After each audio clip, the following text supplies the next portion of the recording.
Thanks for staying with us. We still have with us Senator Shehu Sani. I have a caller holding from Abuja. Josino, thanks for calling. You're live. Go ahead, please. Thank you very much.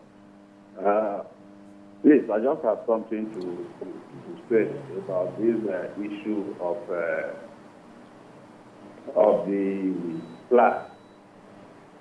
Because I noticed that, growing up and from one's perception, a flag raised, on one's party determines that, yes,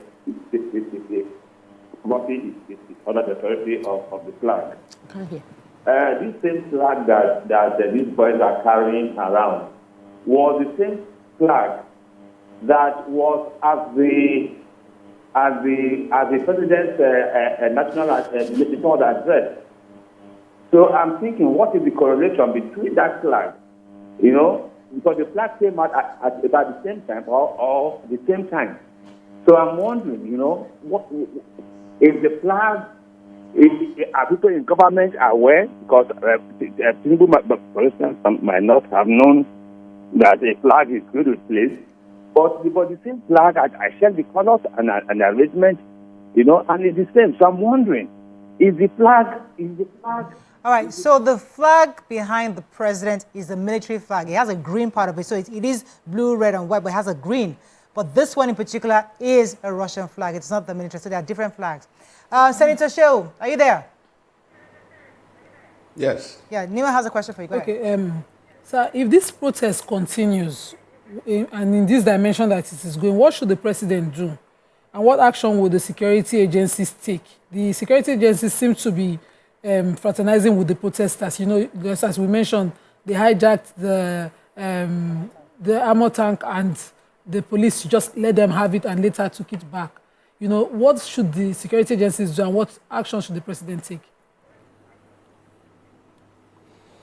Well, we don't hope to see the continuation of the protest. Well, protests can continue, but we don't want to see the continuation of violence, especially in our own part of the country.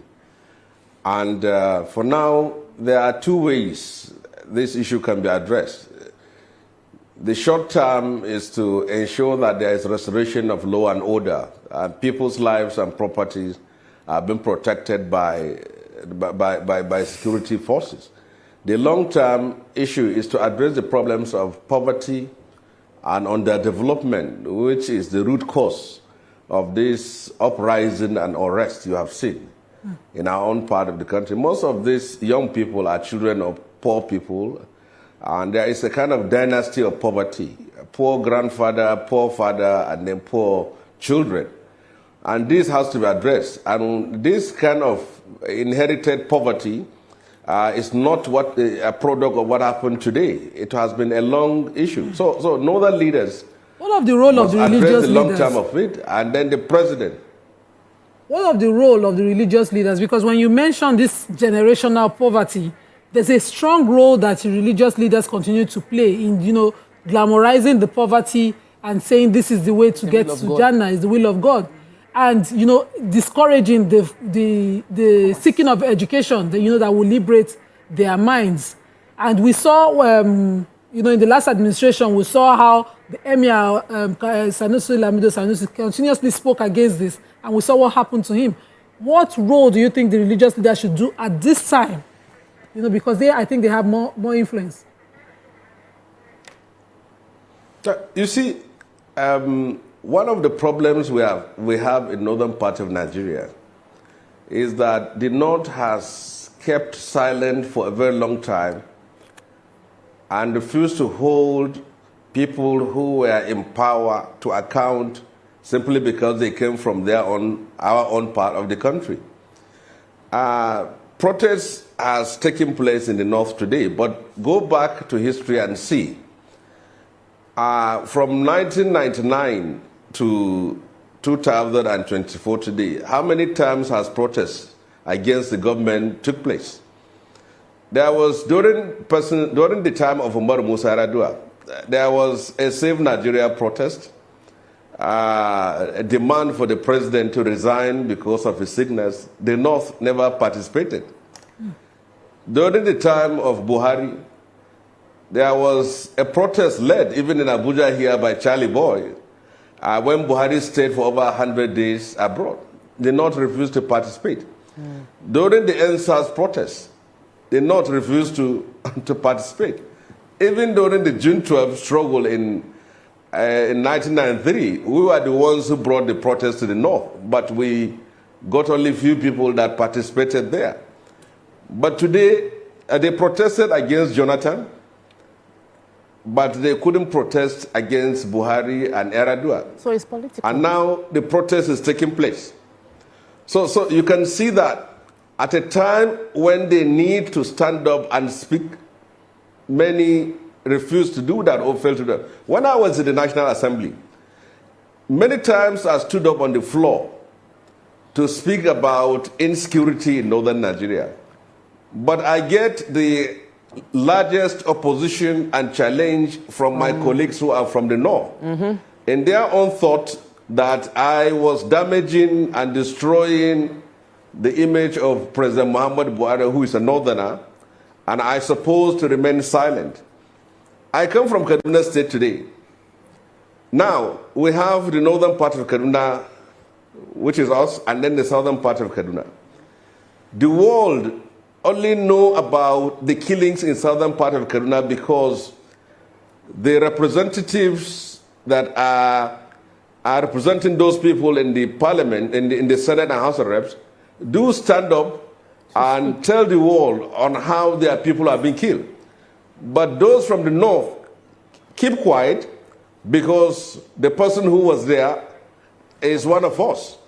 And they prefer to protect and defend his name, his image, and integrity while our people are being slaughtered. So it also happens in governance. We refuse to hold those in power to account for ethnic, sectional, and religious reasons. And we only do that when it's not someone from our own. And that led us to where we are today. Our people have been neglected. Our people have been impoverished and plundered by different governments of the past. Senator Shehu, let me be sure I understand you. And we refuse to do anything. Senator Shehu, let me be sure I understand you. So because President Tinubu is not a northerner, that's why this northern, so poverty has always been there, but they refuse to protest because it's their own. But because President Tinubu is not a northerner, they have decided to come out to protest. No problem. However, there's a question that Tope asked earlier, but I think I'd like us to go back to it. These people didn't just show up overnight. They live and exist in these states. I remember very clearly before the protest started, I live in Lagos. So I know that many local governments, many leaders within the state were sensitizing the neighborhood, saying, listen, we know there's hunger in the land. This is what we're doing. Please don't come out to protest. And we saw the effect of their sensitization across the local governments in Lagos State. Now, the question is, did the leaders in the north, in Kaduna especially, did they come out to sensitize the public in line with what the government said? Listen, there's work being done. We know you want to protest. However, these are the situations, because what it looks like is that all the governors just folded their arms and let the boys go out on leash and just have a field day. Nobody was able to prepare for the possibility of riot, carnage that was going to happen in the north. Nobody just took responsibility. Oh, because he's not a northerner, because he's a Yoruba man. Is that what you're saying here? Now, let me get this fact straight.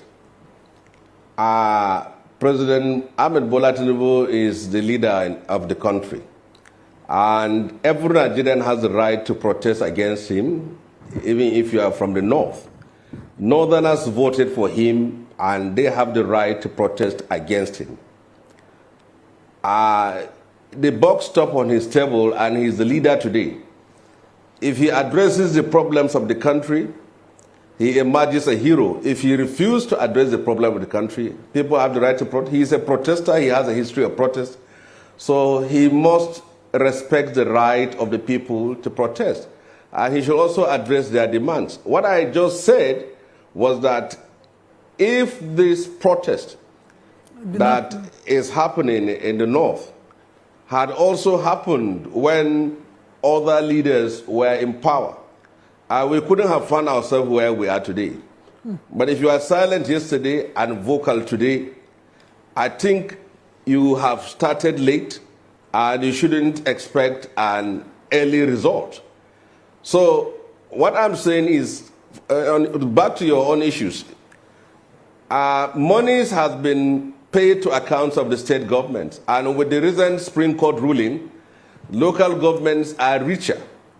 So people should also hold the governors and the local government chairman to account, and they should be educated to do that.